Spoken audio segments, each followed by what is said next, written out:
pertanyaannya bagus banget. Bagus banget. Ya. Selamat malam Pak, mau tanya, kenapa Nagaya di backup emas? Perhatikan pertanyaannya ya. Kenapa Nagaya harus punya proyek real? Kenapa Nagaya harus ada legalitas? Karena yang saya lihat di dunia kripto tidak ada keharusan. Tapi kok Nagaya ada semua? Wah, ya. Tolong jelaskan secara singkat dan masuk akal agar mudah saya pahami dengan jelas supaya saya bisa yakin dan segera membeli Nagaya. Terima kasih. Oke, yang pertama Pak, saya tidak mencoba meyakinkan Anda. Ya, dan saya tidak akan mencoba meyakinkan Anda. Karena itu bukan tugas saya.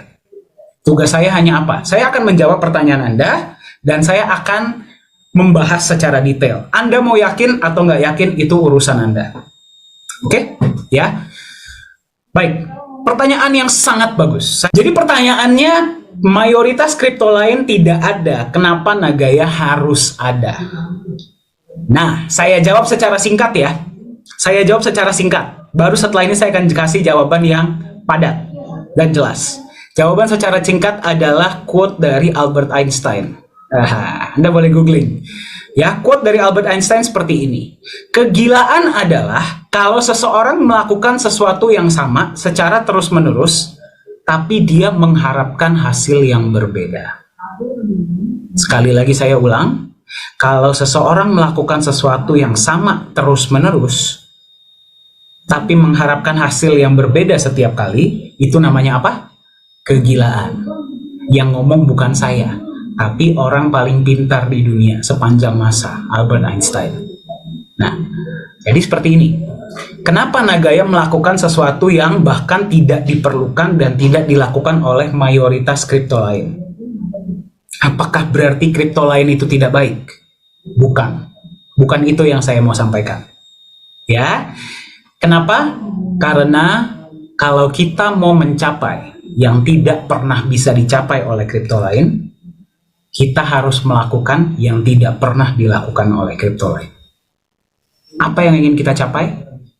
Ya, nilai Nagaya yang relatif lebih stabil, terus dengan kecenderungan naik, jangka panjang, tidak fluktuatif, dan lebih dipercaya seluruh dunia sebagai alat tukar dan sebagai aset yang dipegang jangka panjang. Perhatikan ya, kita mau menjadi aset yang lebih dipercaya di seluruh dunia sebagai aset jangka panjang dan alat tukar yang lebih diterima.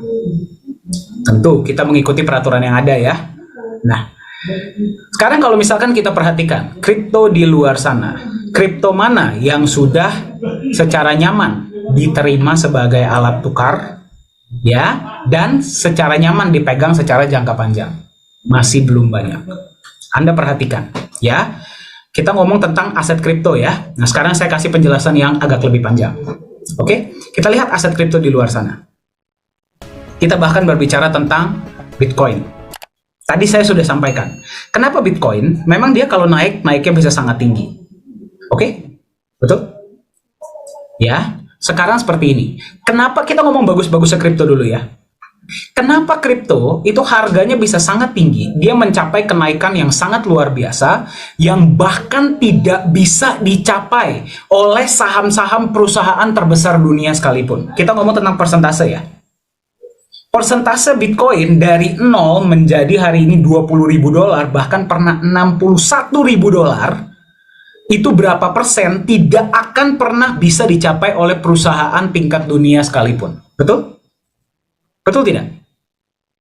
Ya, kita mau lihat Tesla, kita lihat Amazon, kita lihat Google. Bisa tidak persentase kenaikannya seperti Bitcoin?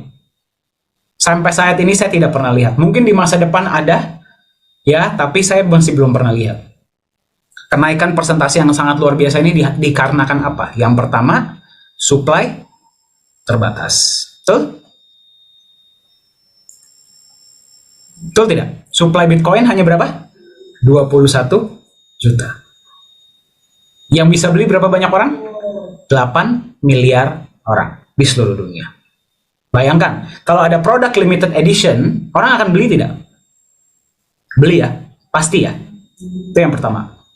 Yang kedua, yang bisa beli seluruh dunia, global, 8 miliar orang. Ya, kalau Anda beli saham satu perusahaan, Anda beli di negara tersebut, Anda cuma bisa jual di negara tersebut, betul? Bedanya Bitcoin atau kripto, Anda beli di satu negara, Anda mau jual di negara manapun bisa. Jadi marketnya ini 24 jam dan tidak pernah tidur. Luar biasa ya. Itulah kenapa, ya. Dan yang ketiga adalah security. Ya, Bitcoin tidak bisa diretas. Ya, teknologi blockchain, decentralized ledger dan kriptografinya tidak bisa diretas. Kalau exchanger bisa diretas, tapi kalau Bitcoin tidak bisa. Ya. Jadi kita lihat ya, kripto ini bagus-bagusnya tiga ini. Tapi pertanyaannya, kenapa kalau misalkan dia naik, dia bisa naik sangat tinggi. Tapi kalau turunnya itu bisa sangat tinggi juga. Kita ngomong Bitcoin, harganya pernah berapa? $60.000, betul? $60.000 ya, di awal tahun 2022. Hari ini harganya ada di $20.000. Mohon maaf ya, tulisan saya kurang bagus, gara-gara saya hampir menjadi dokter dan tidak jadi. Skill dokternya saya nggak punya, tapi minimal tulisannya saya punya ya. Oke, ya ini berapa persen? Anda silakan hitung sendiri. Kenapa? Karena tadi, kalau misalkan ada yang tanya, Bitcoin ini sebenarnya bukti atas apa sih? Tidak ada yang bisa menjawab. Ya, karena dia tidak punya yang namanya intrinsic value. Intrinsic value itu berarti pelindung nilai.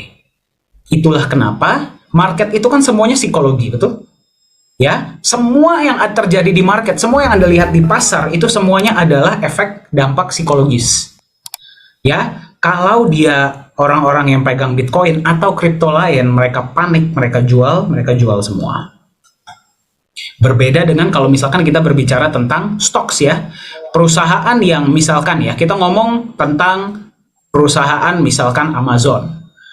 Ya, dia naik, tiba-tiba dia turunnya cukup tajam. Kalau mereka yang paham, mereka bisa baca laporan keuangan, mereka bisa lihat performa perusahaan, mereka tidak akan panik. Ya udahlah, hold aja lah, nanti juga naik lagi dan benar naik lagi. Karena apa? Saham itu adalah bukti atas sesuatu, kepemilikan atas perusahaan, betul?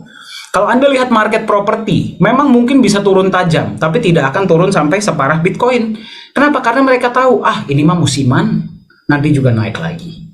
Kenapa? Gara-gara properti itu adalah memberikan manfaat kepada orang lain, bisa dipakai buat tinggal dan segala macam. Ya, beda dengan Bitcoin, yang kalau ditanya Bitcoin itu apa? Ya Bitcoin itulah asetnya. Ya, masuk akal ya? Nah, jadi kita nggak bilang teknologinya itu nggak baik. Teknologi itu sangat luar biasa. Teknologi kripto itu sangat luar biasa.